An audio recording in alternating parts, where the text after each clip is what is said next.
Namah Shivaya. Welcome everybody. So we are very, very grateful and honored to have another workshop with Swamini Svatmavidyananda Saraswati ji. And this would be on one verse of the Bhaja Govindam and then Q&A. So you can already think if you have any question. And we will open with the invocation.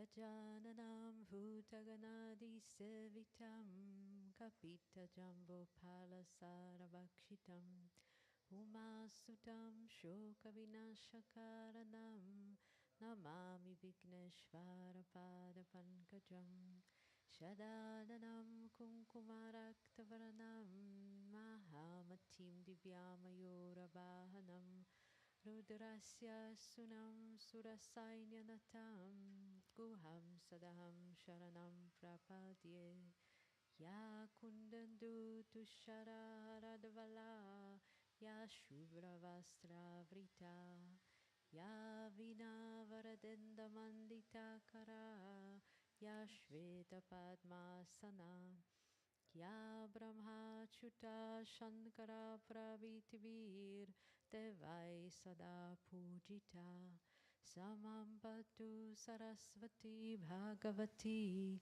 Nisheshwadadyapaha Om Namah Shivaya Gurave Sarchitananda Murtaye Nishprapanchaya Shantaya Shri Shivananda Yate Namaha Shri Vishnu Devananda Yate Namaha Om Sarva Mangala Mangalye Shive Sarvate Sadike Sharanye Trambake Gauri Narayani Namostute Narayani Namostute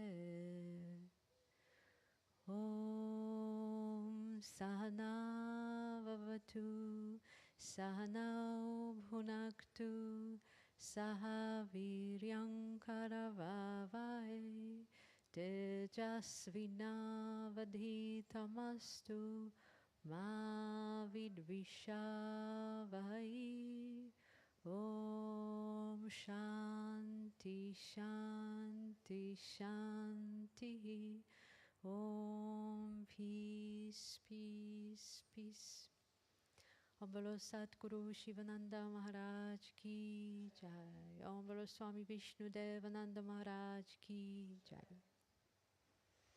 So let's warmly welcome Swamini ji.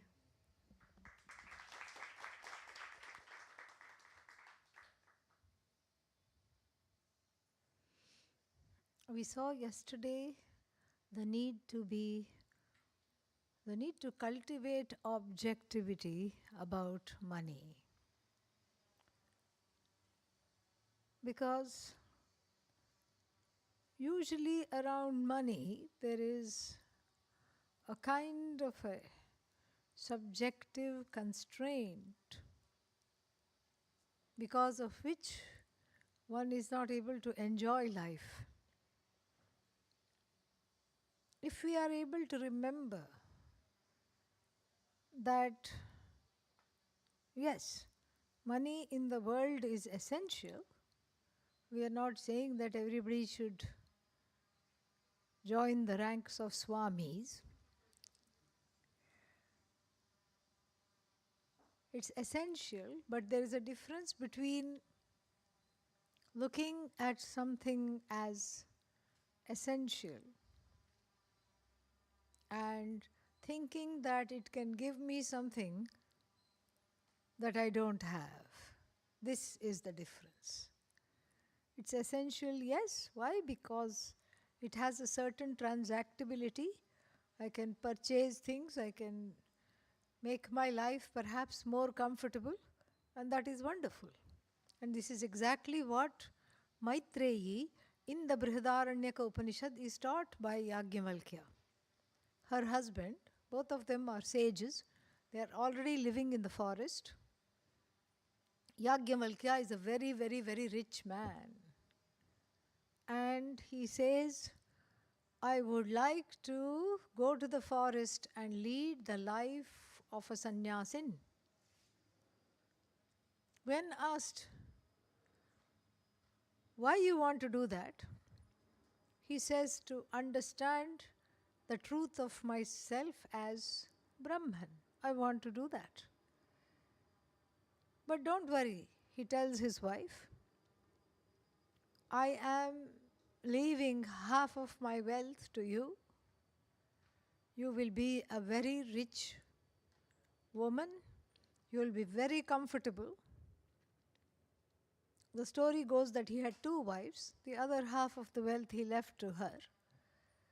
Before you embark on a life of becoming a mendicant, a monastic, you're supposed to take the permission of the spouse, the permission of a minor child, and the permission of the mother if she is still in the body. So in keeping with this rule, he goes to her to explain his desire for this knowledge and to lead a life of a sannyasi. We don't know what transpired with the other wife. Maybe he already had a conversation with her and she said, good riddance, bye-bye. Who knows? We don't know. But Maitreyi was very much with his wavelength, having the same kind of interests in terms of this knowledge. So when she heard that she was going to inherit half the wealth, her question was very interesting, very practical and objective question.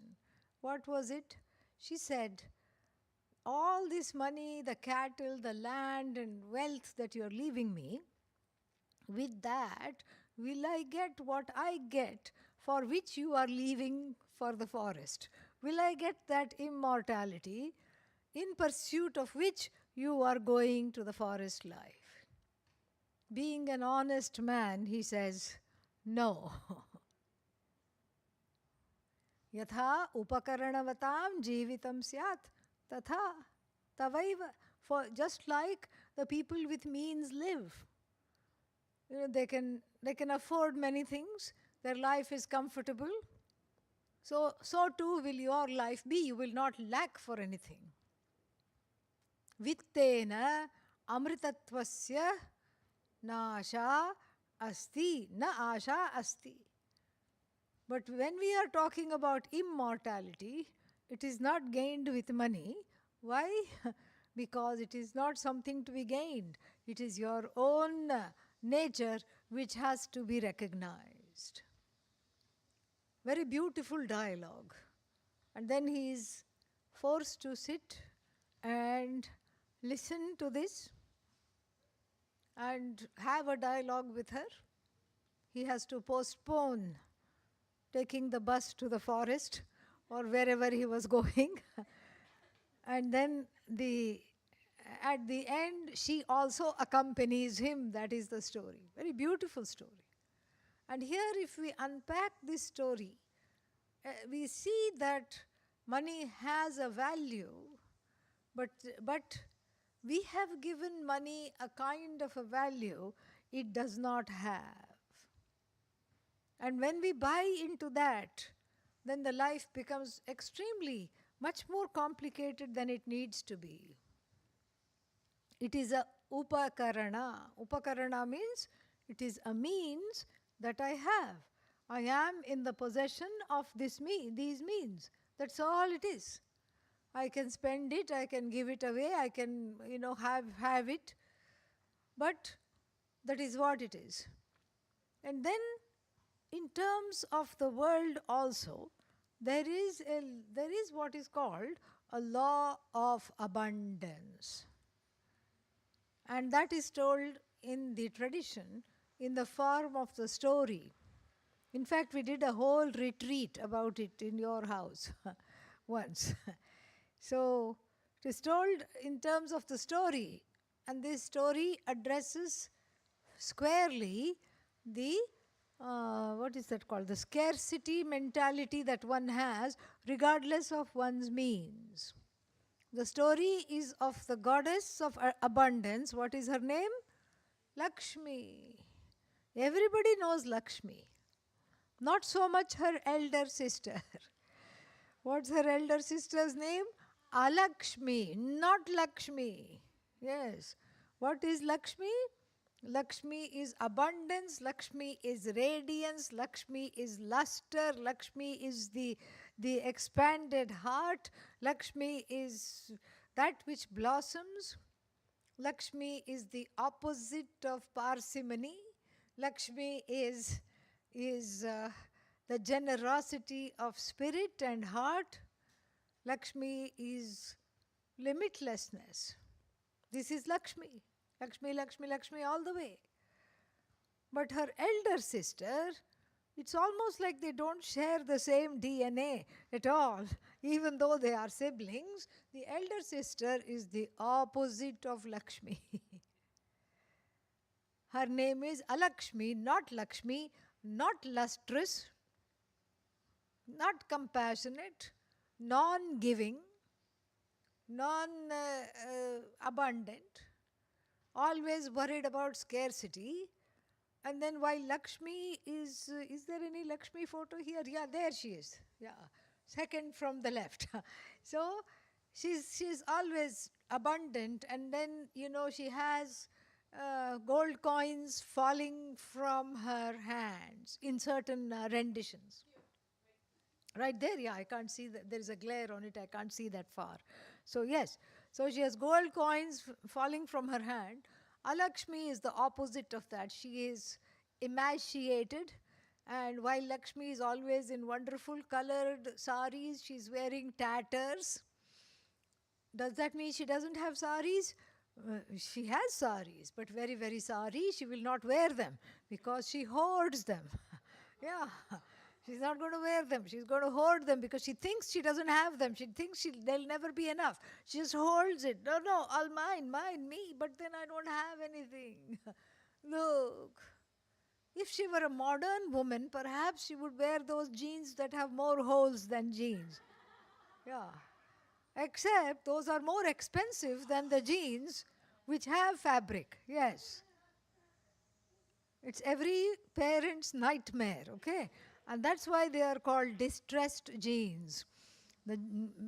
Because it's not the genes that are distressed, it's the parents that are distressed when the teenager opts for these kinds of genes. But anyhow, this is what, she's in rags, she's in tatters, and she's always whining, always complaining, always saying, I don't have, give me. And she casts herself as a victim. And so on the Lakshmi festival day, which happens after the festival of lights, we have a nice prayer which says, Lakshmi, you are welcome. In fact, I will make your footprints throughout the house. So we make little footprints in wet, what is that called? Rice flour. Little Lakshmi footprints. But we tell her, please do not bring your sister along. No RSVP for this party. She is not going to enter my house. Lakshmi, you are welcome. Lakshmi, stay outside. This could just be a children's story from the Puranas, but really it is rife with a lot of symbolism that we can understand, we can assess, we can address. Very beautiful. It's like how to keep the scarcity mentality which Alakshmi symbolizes at the door. How to do that? By inviting Lakshmi in the home, in the heart. What does it mean to invite Lakshmi in the home, in the heart? We have to understand her nature. She gets claustrophobic very easily. She doesn't like to be in bank lockers and in cupboards. She likes to have free and open. And she's a social butterfly. She likes to visit many people and have tea with them. If you make the mistake of thinking she belongs to you, poof, she will go. Because she doesn't like to be held. She just likes to visit. And she just likes to have tea, visit, and then go away. Because she belongs to Vishnu. She doesn't belong to you. She belongs to Mahavishnu, the consort of Mahavishnu. She doesn't belong to you. So therefore, Lakshmi graces one who appreciates and respects her capacity and her desire to be in circulation. As long as she is in circulation, there is abundance everywhere. Whatever circulates around you in the form of Lakshmi, the more you give, the more you are going to get. It is a law. That is Lakshmi's law. And this way what happens is that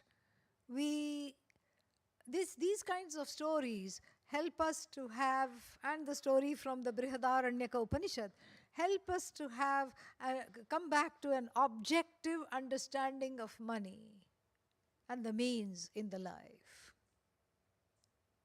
There is another story told about a man with 2 bags of rice. 1 bag to feed his family and 1 bag just in case there was a drought.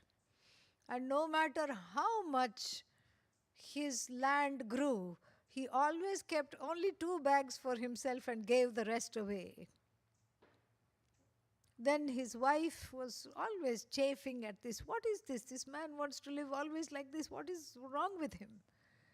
And so when he had gone out of town during the harvest season and the harvested rice came to the house, she just kept 2 bags where he usually keeps and then kept 6 more bags in the basement without telling him. She said, I'm going to sell it, I'm going to have it, this is for our children. He can't say anything. And then he comes back from wherever he had gone, and then he never goes into the basement, but he happened to go into the basement, and then he scolds her. He says, we don't do this. What are these 6 bags doing? Give it away. No, I'm not going to give it away. For the first time in my married life, I've had my way, and I'm not about to listen to you. He knows when he has lost an argument, he just says, okay, fine. And then what happens? The next night there is a lot of scurrying sounds, little feet. The pitter-patter of little feet belonging to mice and rats. And then what do they end up with? 2 bags of rice. And the moral of this story is you will have what you are meant to have. Nothing can take away that. Because you are not in charge of Lakshmi. In fact, Lakshmi is in charge of you. You are not in charge of Lakshmi at all. Lakshmi is in charge of you, and you can't really tell her where to stay. You can't say, sit in this locker and I'm going to lock you up. She's gone even before you locked up. That's how she is. So respecting Lakshmi means keeping her in circulation. And when you keep her in circulation, she feels safe. She doesn't feel claustrophobic. She comes back to visit again and again and again. Yeah, all this is very nice, wonderful, altruistic stories, but how much to give? Somebody asked my teacher this. Swamiji, how much should I give? When do I know I have given enough? The answer to that, he said, you have to give until it pinches. If it does not pinch, if it does not hurt, you have not given enough. As soon as you give, you have to have the feeling, oh no, am I going to be okay? Oh, ow! Yeah, that ow is the growth spurt. Yes. You have already grown. Why? Because now you are able to give more than you thought you could. So that is the growth spurt. And when I'm able to just do this to that ow, that hurt inside, like it's okay. You're going to be okay, because what is that hurt? What is that pain? That's not you, that is that small child. Little baby Alakshmi sitting in the heart in the form of the deprived one when it was small. That's where from the insecurity has come. That's where from all this fear, the anxiety surrounding money has come. Actually, the anxiety does not surround money. The anxiety is free floating and it catches hold of money because it sees other people also catching hold of money. So it says, I'm also going to do that. That's what it just copies. It mimics the society. So there is a collective fear about not having enough Lakshmi. But if Lakshmi is limitless, there need not be a collective fear. And in fact, that is what the prayer should be. If you pray to Lakshmi, tell her to sit in the heart and open the heart to never having this subjective scarcity ever again. That is the best way to pray to Lakshmi. That is the best way to get her blessings. So very, very nice. So the next verse, we'll have to scroll it up. So we see verse number 3. Up, yeah. Little further up. Yeah, there we go. Nalini dalagata jalamati taralam tadvajivitam atishaya chapalam. Nalini dalagata jalamati taralam tadvajivitam chapalam vidhevyadhyabhimanagrastam vyadhyabhimanagrastam lokam shokahatam cha samastam lokam shokahatam cha samastam. Another very nice alliterative rhyming verse which talks about the urgency of the times, and the urgency of the time is what? Not to waste time getting caught up in subjective, what's the word for it? Mistaken and subjective values, and get to the place of questioning the life and what one is doing with the life. So what is life like is described in the first two lines. Nalini dalagate. So Nalini dala means lotus leaf, lotus pad. So when you see the lotus pad, the lily pad, then if you put a drop of water on it, what happens? It does not get absorbed, because the lotus petal as well as the lotus leaf has some kind of small hairs on them which repels water. And so what happens is that it is there completely. You see the dewdrop quivering on the leaf. It looks very beautiful, like a little diamond. When the sun shines, it's like a little diamond on the lily pad. So the lotus pad, lily pad, same difference. It has a certain kind of ability to repel the water. But here, what is pictured is this lily pad with a little bit of a drop quivering on it. So Nalini dalagata jalam, dalagate jalam. So the water drop, atitaralam. Atitaralam means it is extremely, what is it? It is extremely unstable. Atitaralam. very unstable. Tadvat jivitam atishaya chapalam. In the same way, our life is also like that, extremely unstable. You don't know what's going to happen when.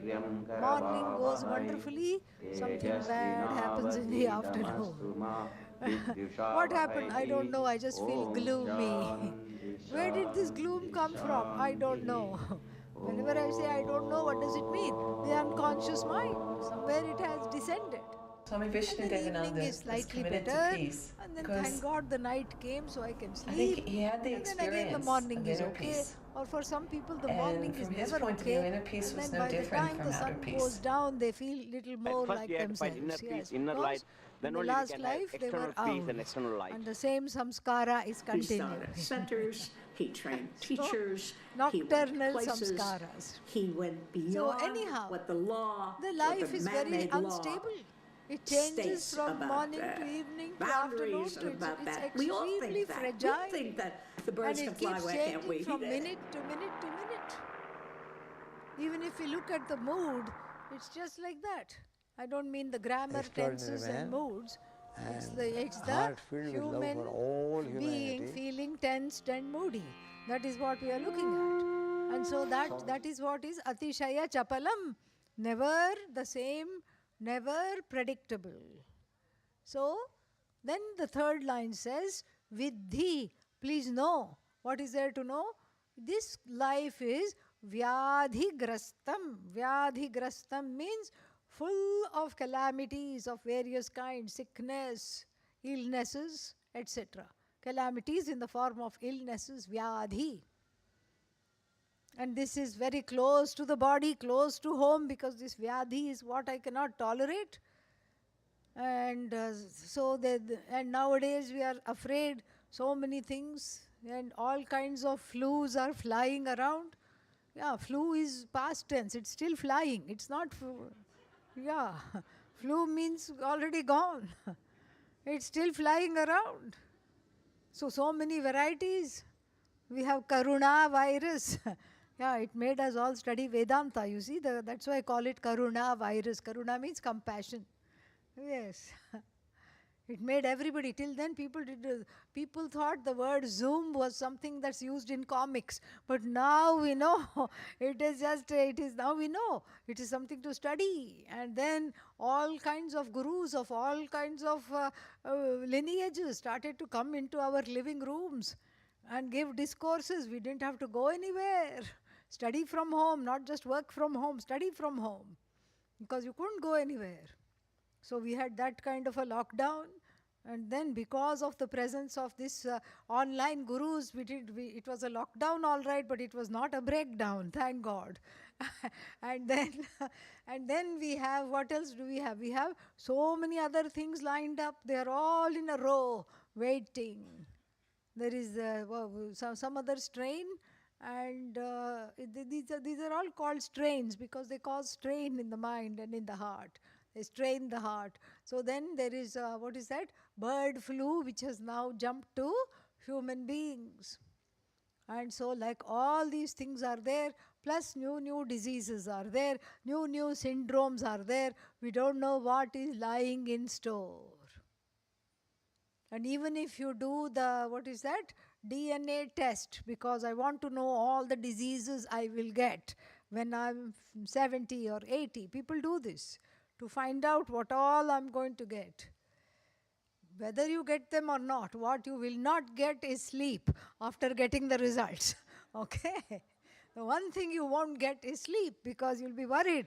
Oh, I have this gene, will I have dementia? I have that gene, will I get cancer? I have this gene, I have that gene, like this. So many worries are there. This is also a gift from Bhagavan, the ability to do DNA testing. It's amazing. It was not there some decades ago. Now you can sort of see. You can write your diet, you can write your lifestyle, and you can do many things to prevent many things. You can do so many things. But still, whether it will come or not, only the Lord knows. Nobody else. God knows, Goddess knows. Nobody else knows. But life means it is full of unpredictable things, it is full of disease. Abhimana. Abhimana means wrong association, wrong identifications. Abhimanagrastham. Abhimana means mistaken notions. I'm as good as this body, I'm as good as this mind, and I'm as good as what I eat, I'm as good as what I drink, I'm as good as my beliefs, I'm as good as my ideologies, I'm as good as my notions.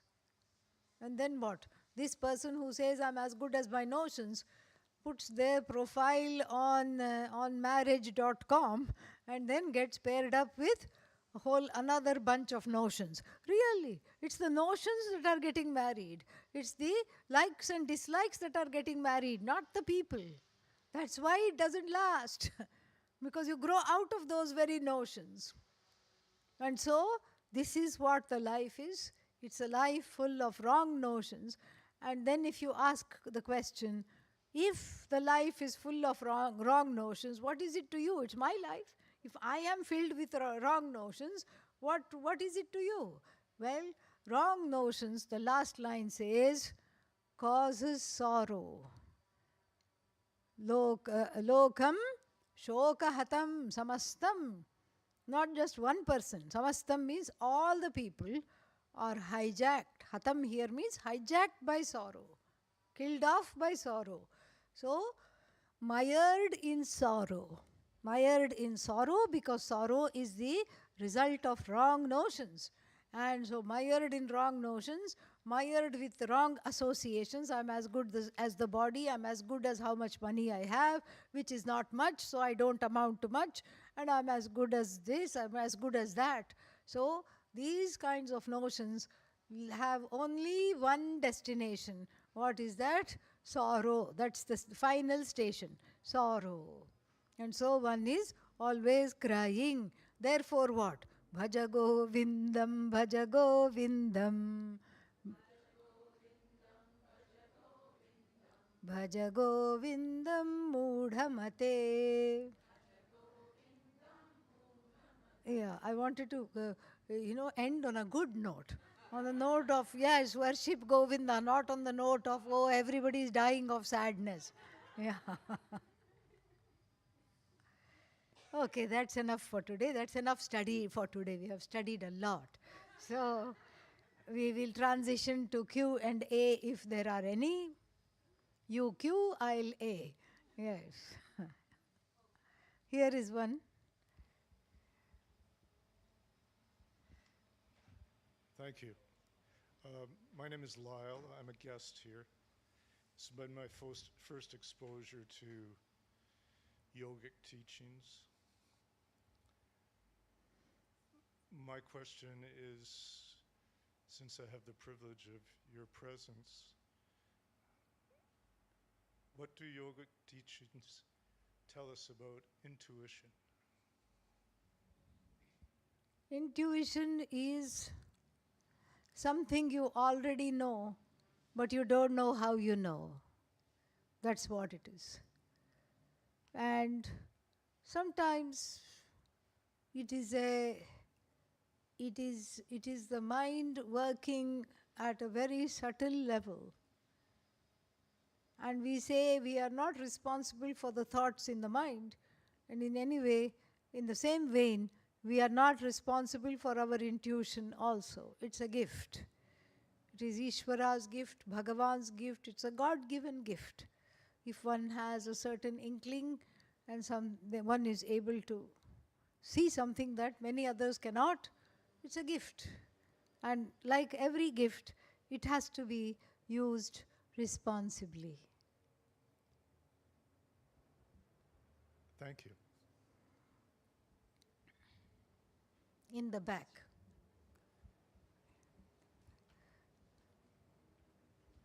Thank you.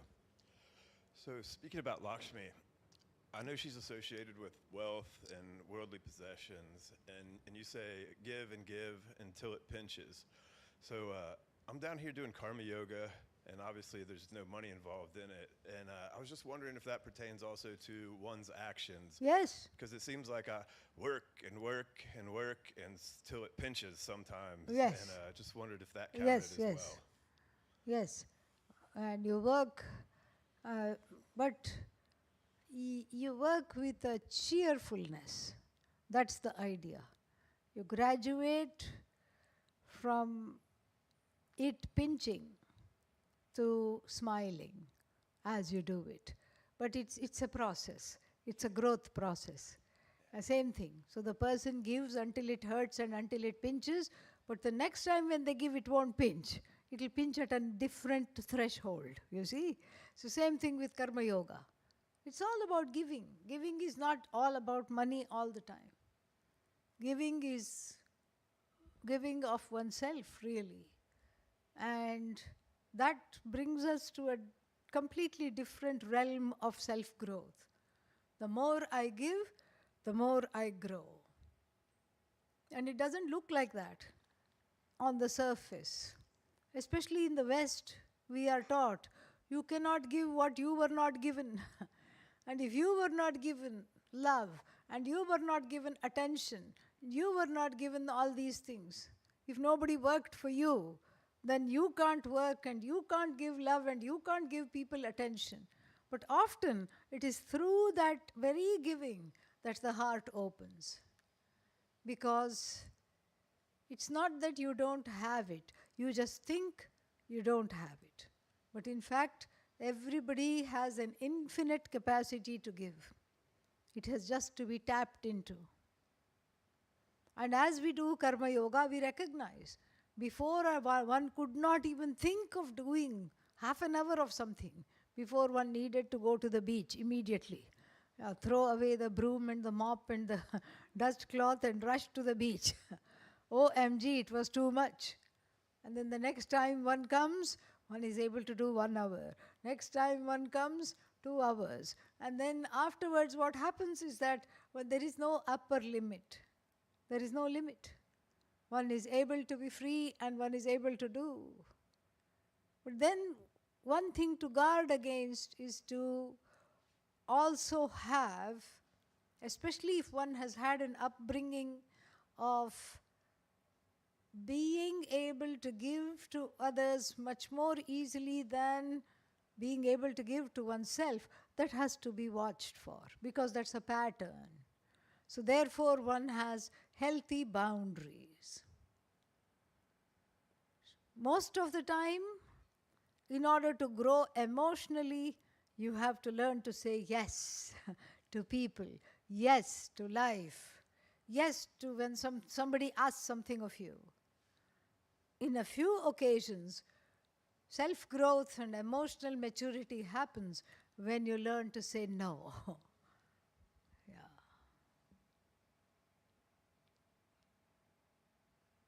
I hope that made sense.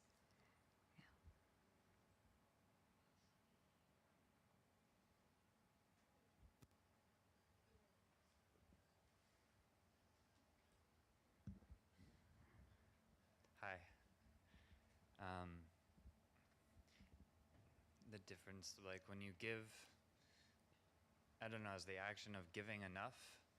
Because sometimes I can give and I'm still wanting.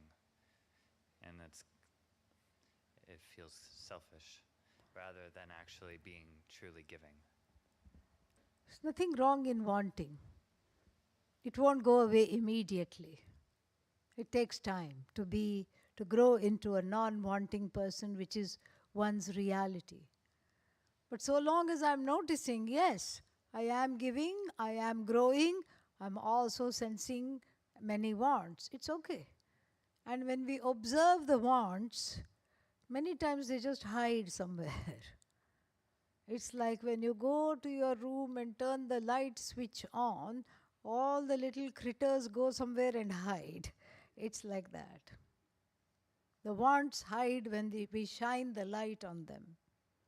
And then after that they get integrated into the person, because one recognizes a fullness, a wellness of being despite the wants. And that is where we need to connect.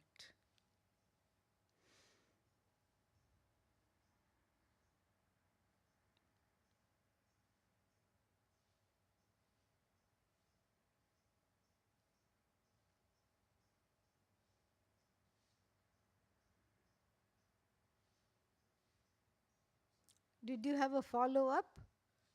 No, okay. You were a little reluctant to unhand the mic. Pranam Swaminiji. Um, This morning, Swaminiji was. I wanted to check my understanding. It seems like Swaminiji was saying that to become free from our identification, we transfer over things to the totality. So our prana yes. is part of yes. the totality. So is that the same as Ishwarizing? or Yes, bringing it is the same as Ishwarizing the prana, because you don't even, Ishwarizing means it's just a bluff we tell ourselves. It's already Ishwarized. I recognize that it is Ishvara. I see Ishvara in my emotions, I see Ishvara in my prana, I see Ishvara in what I eat, I see Ishvara in everything. So the macro and the micro, I see Ishvara in the micro processes of this body, like the air going in and coming out. And in the macro processes also the same thing is happening. And so I notice that, and I see that there is a synergy, not only a synergy, but a connection. And so here, the jiva, the individual, connects to the total. And then when the limited being is invoking and the limitless and is becoming one, so to speak, becoming within heavy quotes, is understanding that I'm one with the limitless, there is no more limited being. There's no more limitation. Because the limited is included in the limitless, is it not? Yes. So me as a limited entity just dies away, at least for the time being. That's why bhajans and kirtans are so wonderful, because you get lost in them. There is no more you anymore. You have become one with the sound. You have become one with the meaning of the lyrics. And so there is just that oneness, and that same oneness you can have at every kosha, at every level where there is a mistake made, thinking I am as good as the body, I am as good as the mind. When you see the mind from the standpoint of the total, then it is just a place where the knowledge shines. And so we can see that. And that helps to not personalize so much. This Vedanta is about first you have to personalize, but then it's about a strategic depersonalization in order to discover the Purusha, the person, Ishvara, as myself.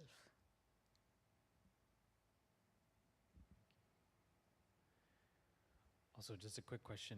We skipped verse 3. Is that purposeful, Swaminiji?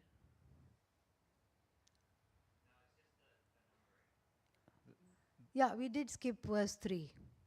It's a sexist verse. That's what I was curious I about. did not want to teach it. Yeah.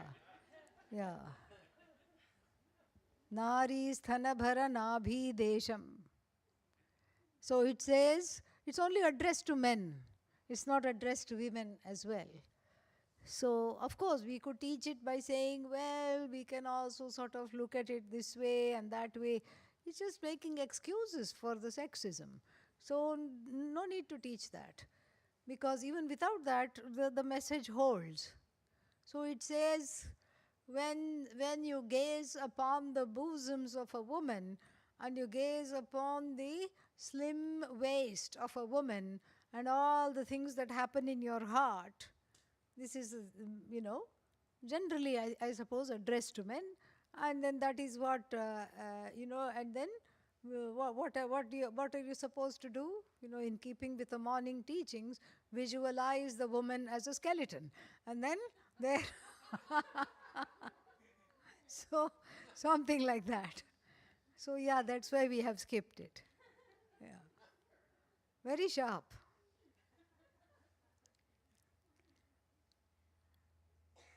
They wrote in ancient times. It was for men, by men, and that's how it was in those days.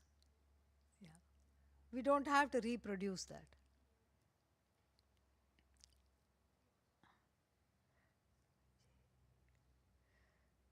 Yes. My question is, I've noticed with Jnana Yoga, it's very easy to be stuck in the conceptual, like to use ideas to support practice and living out the teachings, but it's very easy for me anyway to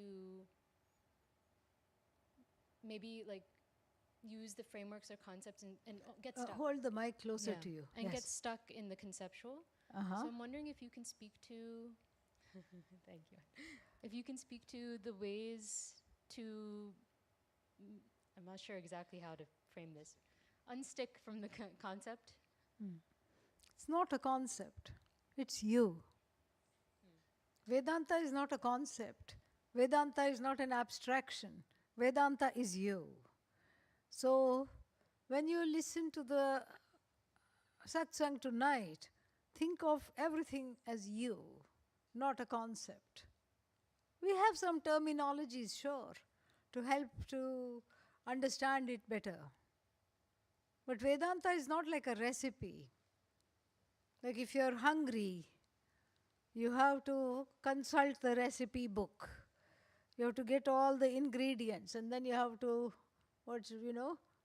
blend, sieve, cook, simmer, and then it is ready. The recipe book does not fill your hunger unless you eat it directly. So, the recipe book does not fill up your hunger. There you have to do something. That is what the first portion of the Veda is. The first portion of the Veda is all about doing. Do this ritual, do this here, do this puja. When in doubt, put some ghee in the fire. That is how they keep you busy all the time. Yes, even in the night, the person is going like this, putting ghee into the fire. And so that is how they keep you busy, so that you convert all your wants and desires into prayer, rather than get into the trap of doing wrong, adharmic, unrighteous things. But then you have to graduate from the first portion of the Veda. You can't get stuck in kindergarten, and you can't say, I like it here, but I'm refusing to leave. And the teacher says, okay, let the child be there, doesn't matter. But then when you find that you are an adult surrounded by children, it's time to come out of that playpen. And that is graduating into asking meaningful and very important questions. What is this? Is life all about desire fulfillment? Is life all about wants and fulfilling the wants? Because that becomes very tiresome. The first portion of the Veda secretly grows you up, because it says, do this elaborate ritual, homemade bricks. You can't just go to a foundry and buy some bricks. No, homemade bricks. How many do we need? 108. Okay? And they should not have no cracks in any of them. No cracks in any brick should be there. If the 56th brick cracks, what should you do? Start from 1. Okay? Yeah. Because all of them should be uncracked. And the ghee, by the time you develop cracks here, by the time you're doing this, you even forget what the desire was. That's the whole idea. The Veda is very sneaky. It grows you up without knowing that you are growing up. It is really very, very clever. Yeah, like the mother feeding the baby outdoors. Oh, look at that birdie. Where? No, I'm not going to eat. But look. Ah, there, it's gone in. This is how she does it. Very, very sneaky. So by the time you go through the ritual, you have gray hair, and then the memory cells have gone because you have forgotten what is it that you wanted. That is the whole idea. Then you start asking questions. Who am I? Am I this desiring person? But if I am this desiring person, I should be happy being who I am. But then I'm not happy being who I am, and I'm the happiest in sleep when there are no desires, regardless of whether the sleep comes in satsang or outside satsang, doesn't matter. I'm the happiest in sleep, And so that what does this mean? In sleep, I'm a non-desiring person. So is my reality, can it be possible that my reality is a non-wanting, contented, objective, non-demanding, and compassionate person? Could this be my reality? These are the questions then we grow up to asking. And then when the answer comes in the form of Vedanta, it is no longer a recipe book. Before it was, you want money?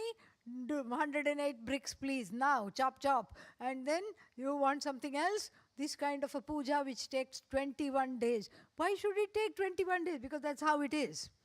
And so this is different. The first portion of the Veda is indeed a recipe book of all kinds of want-fulfilling treatises, and then these are recipes for fulfilling wants in a dharmic, righteous way. The second part of the Veda, that's why we call Vedanta end of the Veda. Even though the Veda is a whole book, we have a funny way of referring to it. We say the book and the last chapter. Who talks like that? Unless you're crazy. If it's the same book, nobody says the book plus the last chapter. Here the last chapter has nothing to do with the book at all. That's why we are justified in saying the book plus the last chapter. Very interesting. And so then what happens is that we have the last chapter, which basically cancels out everything that was taught before. You are a non-desiring person. It's not a concept, it's a fact, it's you. It's not something to practice because you already are a non-desiring person. Like the example of the glasses on the head. I'm already the possessor of the glasses. I don't have to manufacture the glasses. Therefore, it's not a recipe book. It's a book about you. It's a book that's telling the truth, a glaring truth that escapes one, because sometimes the most obvious thing escapes. One doesn't understand. Like the Sherlock Holmes and Watson story. Sherlock and Watson went camping. And Watson was a very heavy sleeper. And then at 2 o'clock in the morning, he felt his shoulder being shaken by his wonderful doctor, Dr. Watson was woken up by the wonderful Sherlock Holmes. Watson, wake up. What? What do you see? And he says, he's very brainy, and he says, horologically speaking, the ascendant is in Leo. And meteorologically speaking, tomorrow there is a 10% chance of rain. And the North Star is way over on that side, which means that we are facing somewhere to the west. And then the moon is in the zodiac sign of the Pisces constellation. Idiot, Sherlock Holmes says. Somebody has made off with our tent. Sometimes we miss the obvious. And what is the tent here? I am a non-wanting, non-desiring person. Objective, compassionate, cheerful. Satchidananda, I am. That is what is missed. It has to be understood. It need not be manufactured. It need not be translated from a concept to a reality, because it already is the reality. It has to be discovered. So the orientation that this is like a recipe book won't go, because it goes after a very long time, because every other branch of knowledge is like that, except Vedanta. That is why we are justified in calling it book plus the last chapter.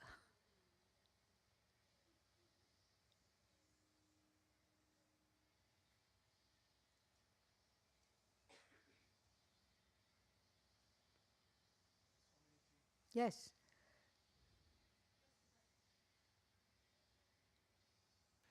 Swamini ji, I have a question on the third chapter, the Third verse. Yeah. So my understanding during the Upanishad Vedic period, it was a egalitarian society. Men and women are equal. Is it correct? And then the patriarchal and the other hierarchical came later in the period. And then the second question is, sages like, Adi Shankara and others, why they didn't question some of this patriarchal culture, when they were so enlightened and kind of like, speak the purest knowledge, and how do we interpret that thing? So the first question about was the culture and the society at the time of the Upanishads in ancient India, was it more egalitarian? It appears to be, because in all the Upanishads we see that there is the presence of both men and women as teachers. In the Kena Upanishad, there we have a goddess as the teacher, Haimavati, Uma, and then we have a woman as a student, Maitreyi, and we have also a woman as a scholar, Gargi. We have all these things. Plus there are the names of 27 women rishis that we take while offering tarpanam in Pitrapaksha. So that this is, tarpanam means offerings, which are given in the ancestral festival which comes in the September, late August or September months.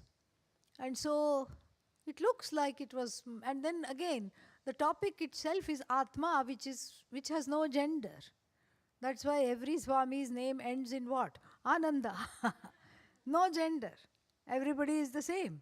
And so therefore, so it looks like that was not an issue. That's the thing.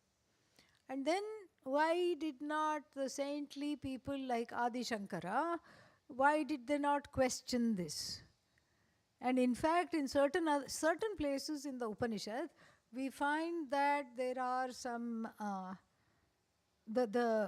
what's its name? The commentary itself kind of brings the Upanishad down a little bit. I'll give you an example. There is a sentence in the Brihadaranyaka Upanishad, Atha yadiya icchet duhita me pandita syat tilaudanam pachayitva ashniyatam. If anybody desires that may my daughter become a pandita, a very learned woman, then let the parents eat some kind of a preparation. Unfortunately, we don't know the recipe. Rice with sesame seeds. May the parents eat meals of rice and sesame seed. How much sesame seeds to eat, how much rice to eat, when to eat, how long to eat, should the mother and father, the mother to be and the father to be both eat, or is it before conception, after conception? That is all not there. It's delightfully vague. Okay, but this is definitely there. And when I encountered this, I was very excited to see Adi Shankara's commentary. But what does he say is that duhitayaha pandityam grihakarye eva. It was just a kind of a cold water put there. The scholarship of the daughter is in matters related to the household matters. So then first I thought, why would somebody who is so enlightened go here? Because, but that is, we are looking at it from from our own eyes and our own desires. It's nothing to do with Adi Shankara. We want Adi Shankara to do something. But unfortunately, he cannot. Why? Because he's not there now, okay? And seen from that standpoint, his commentary that the scholarship or erudition on part of a girl was just excelling in household affairs and household works. It was a statement of his times. It was not a derogatory comment. It was how it was in his time. So that means in his time itself, things had deteriorated to a great extent. Why didn't he do anything about it? Well, it's a very good question. He had a gacha moment with the person who was supposedly belonging to the funeral groundskeeper family, Chandala, where he had a transformation. So he came out from the bath feeling very pure and everything, and either he said, I would like to think his student said, Gacha Gacha, because they came with the funeral groundskeeper who is dealing with what? All day and all night long, dead bodies. So then he is considered unclean, because mind you, Adi Shankara is coming out of the bath, this fellow is going for his bath, meaning he has recently been in touch with bodily fluids and departed bodies. And so therefore the students say, keep, our teacher has bathed, keep a distance, keep distance. But the Chandala turned out to be a Vedantin. Surprise! Better watch our words. And the Chandala said, who are you trying to distance? Are you trying to distance this Annamaya, this body of food and whatever is eaten, and from that Annamaya? Okay, you are a sage, you live on root, fruits and berries, and I am a, I am a funeral groundskeeper. I need my protein and I am eating 4-legged, 6-legged, everything that flies, everything that swims, everything that crawls. I am eating all that. But is there any difference in terms of what the bodies are? Are you trying to distance one Annamaya from another Annamaya, or, OMG, are you trying to distance one Chidananda from another Chidananda? And Adi Shankara is just, it's like, what is that? There is the expression, are you making yogurt in your mouth? Meaning, when you put the starter in the milk, it has to be kept extremely still, quiet, still. It cannot be disturbed, otherwise the yogurt will come out all curdled. So there is the expression, are you making yogurt in your mouth? Because meaning you are speechless. Adi Shankara was indeed making yogurt in his mouth because he had no response. He falls at the feet of the Chandala and he says, whether you are, whether you are a Chandala or whether you are a Brahmana or whether you are whoever you are my Guru. You have this. So he had a moment like that with one particular section of the society, and then maybe, another time, another saint will have a Gacha Gacha moment with a woman figure. That would be fun, wouldn't it? Yeah. Yes.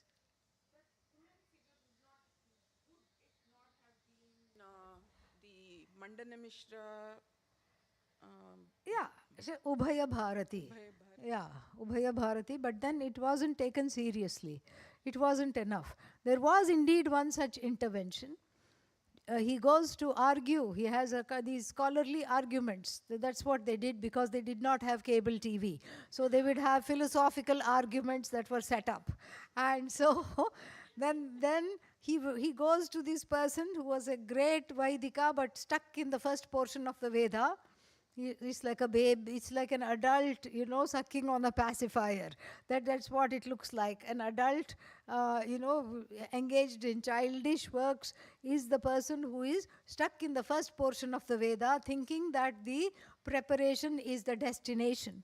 And so Adi Shankara goes to defeat him in the argument, and then the one who is adjudicating the argument is his wife, because she is very, very scholarly. And then she says, look, I think she secretly wants Adi Shankara to win, but then she can't say that because the opponent is her own husband. She says, I have a conflict of interest here, so therefore I'm not going to adjudicate. She blesses 2 malas, and then she puts them on Adi Shankara and her husband and says, whichever mala dries up fast, he is the loser. He is the one who's losing the debate.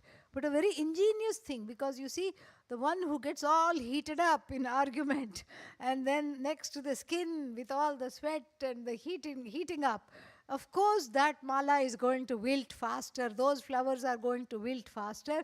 And that's what happened to Mandana Mishra.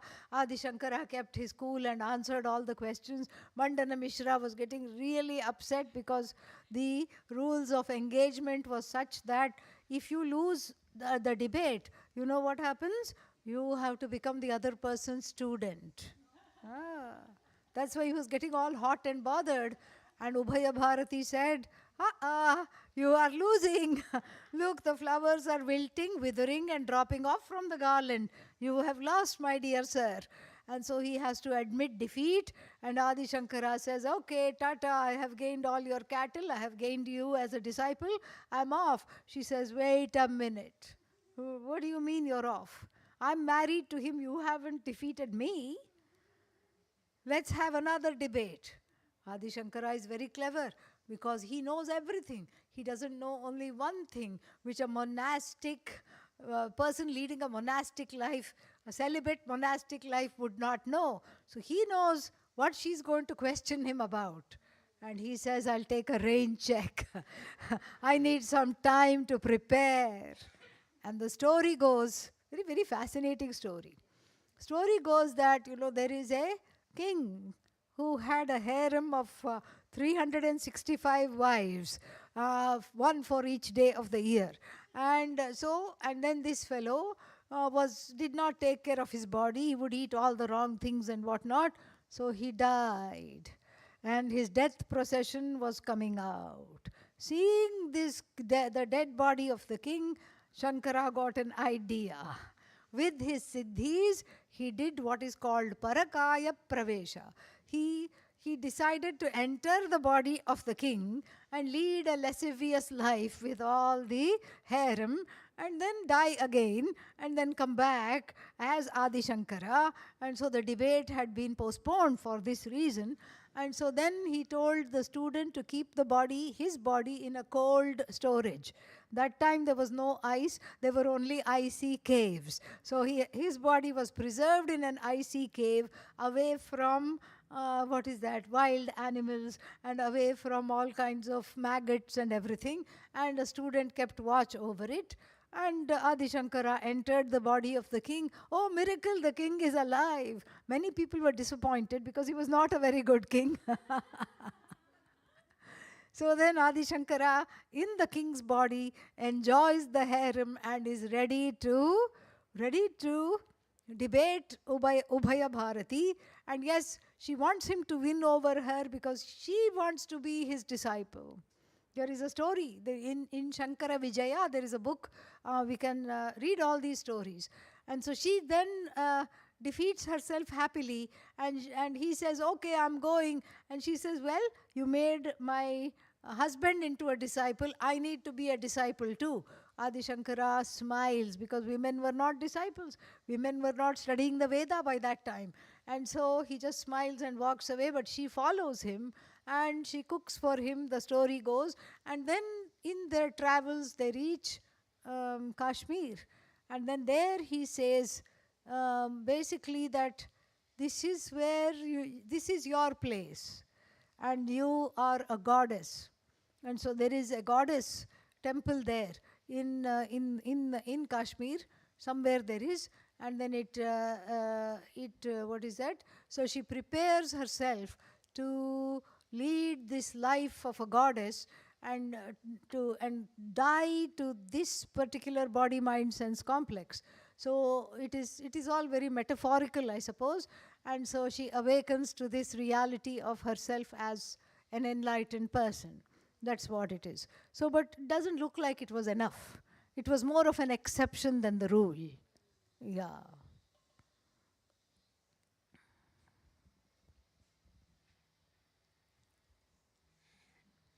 Swamini, my question is a little bit about ahimsa in dharmic behavior. Yes. In how sometimes it can get confused for very specific things when maybe more dynamic than an ordinance of this, you should do this or should do that.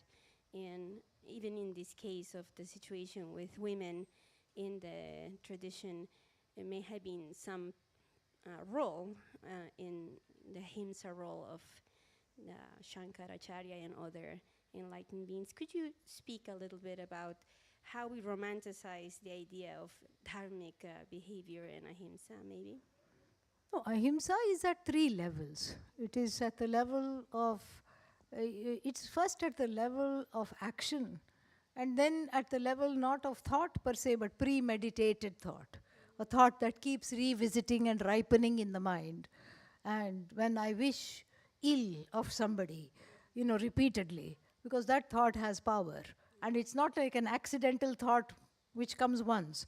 Oh my God, I wish I could just strangle this person. But then that's in the heat of the anger. And then it goes away because you didn't really mean it. But then it's like this premeditating thought constantly, that is himsa at the level of the mind, himsa at the level of the body, behavior, all these things. So yes, that's very important for personal growth. It's very important to lead a responsible life. But I don't understand it in the context of women. What did you mean? What do you want to ask? Well, because the disruption maybe of trying to push forward the plight of women having a right to study in the times of Shankara. Because see, certain times are not ready for certain things.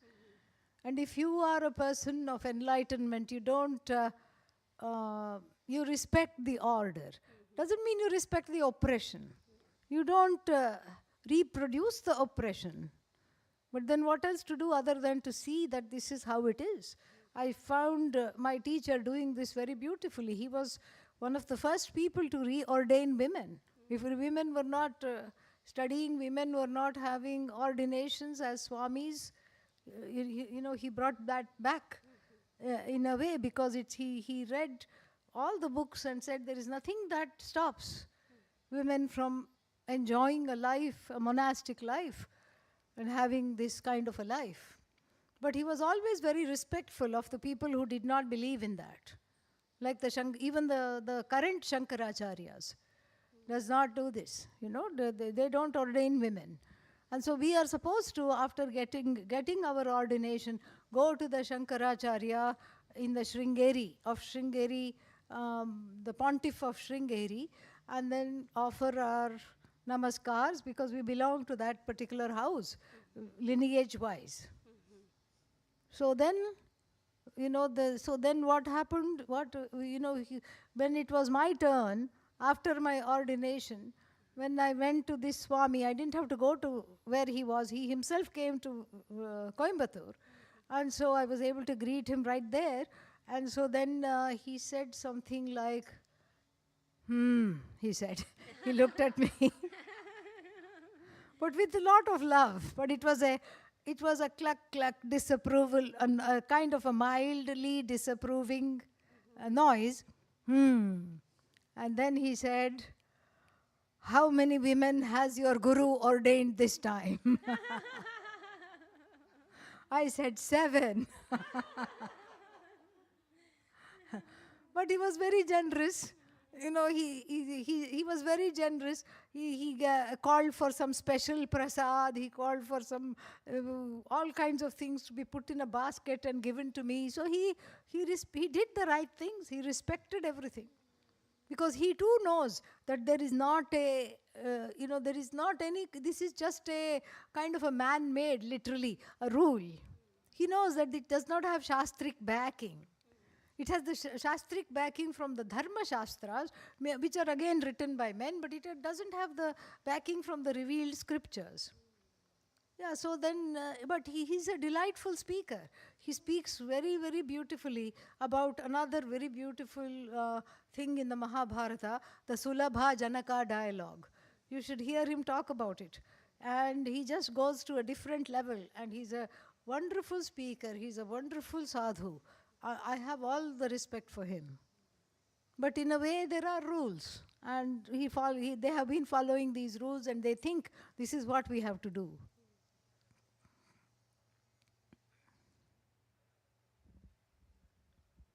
Good question, Vivian. Yes.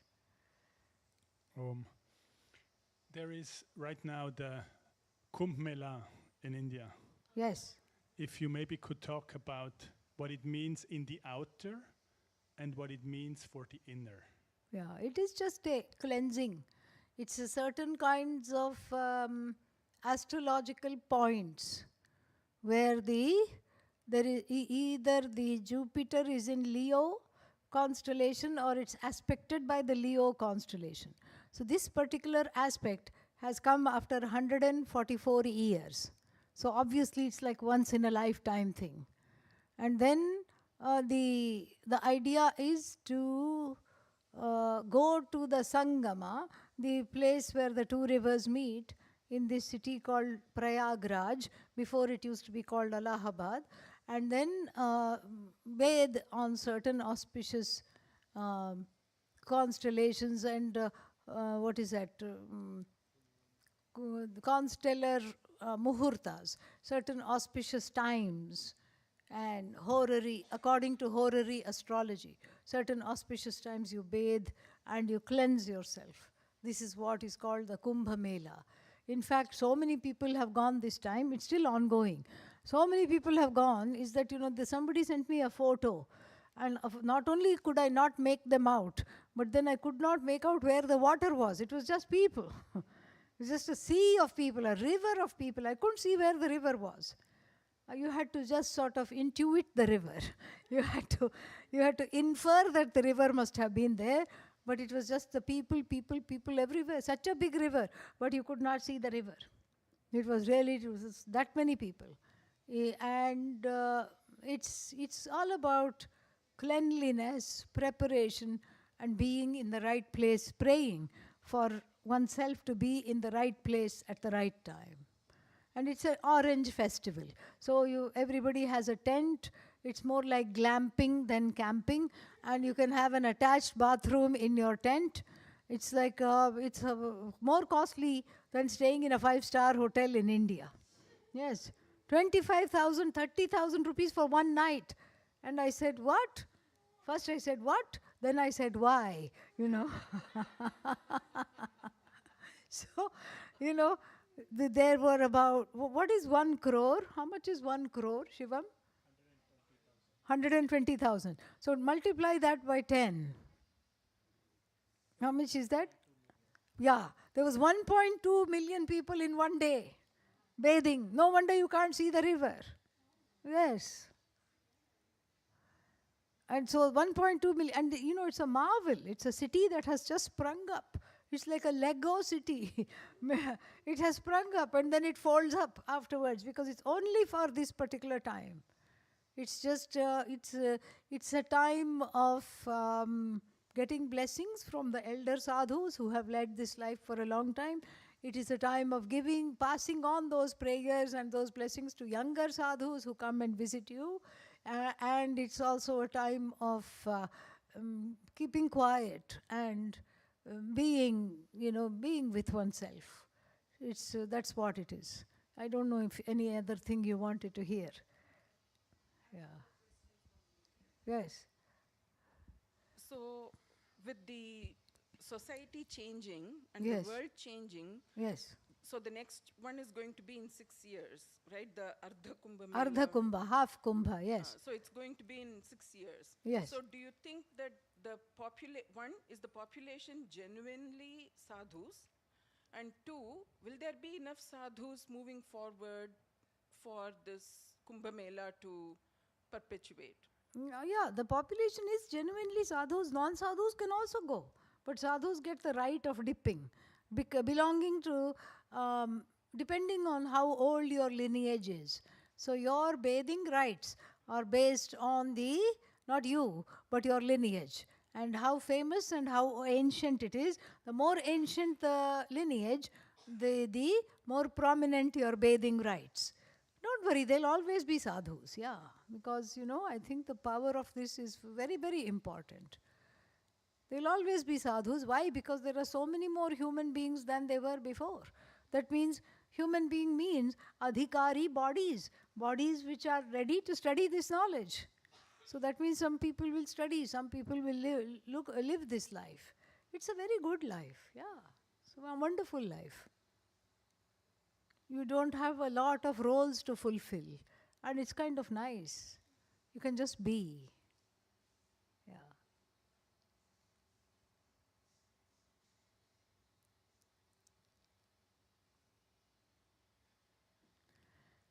Okay. Any other questions? One more question? Yes.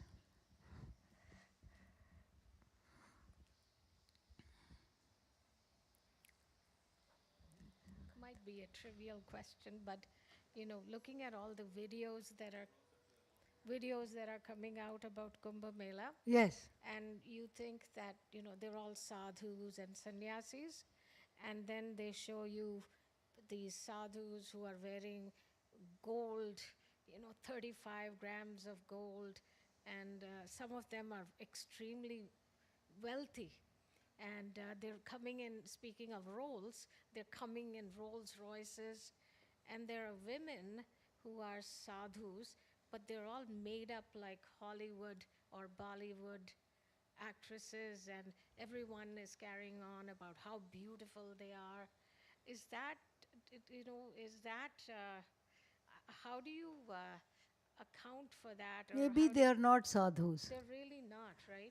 They may not be sadhus. They may be just wearing. Because no, it's not that only sadhus have to wear orange. Anybody can order orange on Amazon.com. Right. Yeah. Yeah, look. Vidya is showing her bag. Yeah. Anybody can do that. So, but they are popularizing those, Yeah, but we don't have to worry about that. That's just what, 1%, 2% of the people. Yeah, I don't know of any sadhus that are wearing 35 grams of gold. It's just heavy. It's, first of all, it's very inconvenient. Exactly. Yeah. Just seemed very. And there are sadhus who may be wealthy, but then they're not using the money for themselves. They're using it for the ashram. They're using it for other things. Right. Yeah. Yes. And they arrive in their private jets and. Yes. Yes. Yes. So. Okay. It's okay. Yeah, the devotee might have offered the jet to them. It's okay. Let them be jet-setting sadhus. No problem. There's room for everybody. Yeah. But it gives you the wrong impression because. Who does it give the wrong impression to? Who is the you? Okay, fine. No, I'm not arguing. I want to understand. No, of course. The person who looks at all of this. The person who looks at all of this. The media, let's say. Are you talking of the media? Yes, and then they project. Yes. Okay. All over the world, they're projecting. Yes. All sannyasis are supposed to be spiritual beings. Yes. And they're projecting this negative image. Yes. Of that very sacred thing. Yes. And what can we do about it? What can we do about it? I'm not sure we have an interception. How can we intervene? I don't know. It is a problem. Okay. Yeah, because that's what I wanted to know. Who is the they? Who, in your question, who is this they? They means the media, but that's how it is. The media won't talk about how well it is organized. The media will take one thing which is not all right and do that. But that's how it is. And it's even more true of colonized societies, because we have been used to being cast in certain ways. And so those colonial tropes and those imperialist tropes still are there in the narratives. And people quickly pick them up and reproduce them. Yeah. If we can, there are many alternative articles also which have come out. We can read some of that, and we can, for our part, if you're interested, you can disseminate some of that.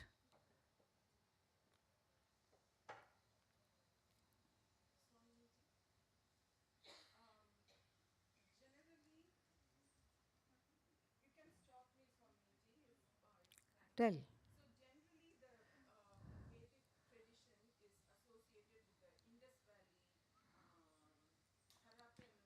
Civilization. But now they have excavated, or they are still excavating near Madurai or someplace. So, have you been there? No, I have not been to the sites. No. From our understanding, we know the Vedas to be apaurushaya, and they are forever and whatnot. But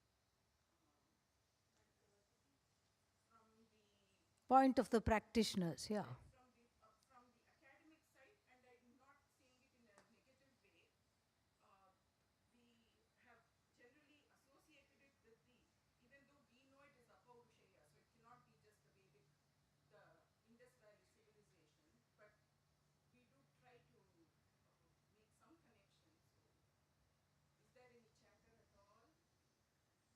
the only chatter was that script being decoded, deciphered. That was something which was nice. And so they do see that there was lot of overlap between whatever is said in the Vedas and whatever is there. But it's much more widespread than thought. Because we find similar things in Bali, we find in Indonesia, in Myanmar, in Indonesia, all those areas, Thailand, of course, Sri Lanka.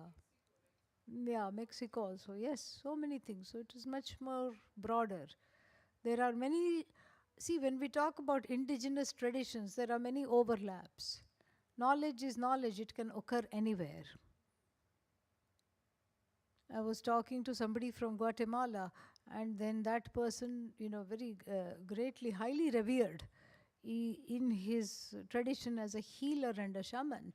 And he said something like, these are the Mayan civilizations, and in the Mayan civilization, there were some people, there was a group of people called Naga Mayas. And I said, very interesting, where did they go? They went and settled in eastern India, which is, we have a state called Nagaland, you see? So there are many, many things like that, which are very exciting.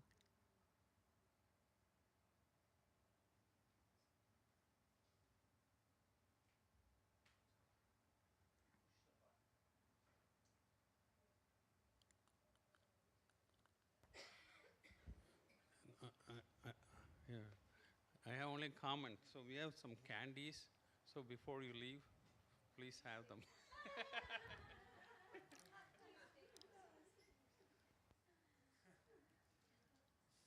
Candy Prasad.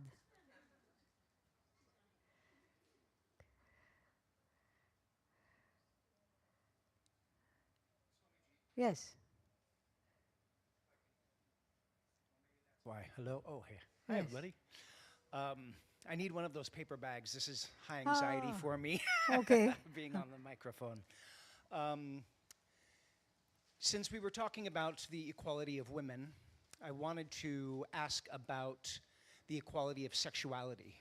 I'm a gay man, and I was thankful enough to be raised with a great love for God. But a lot of the queer and gay community do not have that because they've been ostracized Yes. from Yes. churches and from Yes. religion. And so because of that, I have a hard time when I'm teaching mentioning even the word God, because immediately I see the walls go up. And so I was wondering if you have suggestions or any kind of insight that might help someone like me try to spread the word that we are all this. Yes, absolutely. There is in the Hindu tradition, we have many such things. First, we have a icon called Ardhanarishwara. One half is feminine, the other half is masculine.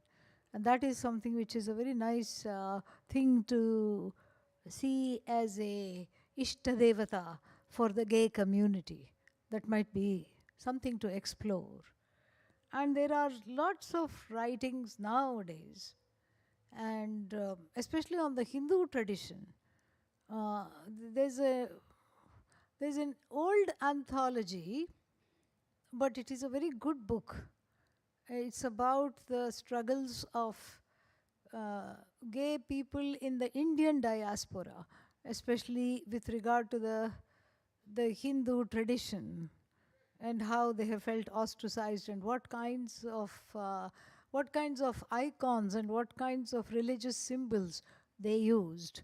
And it is called A Lotus of Another Color. And then it is, the editor's name is Rakesh, Rakesh, and the surname is Ratti, Ratti. So look into that, maybe that will lead you to a few other things. Yeah.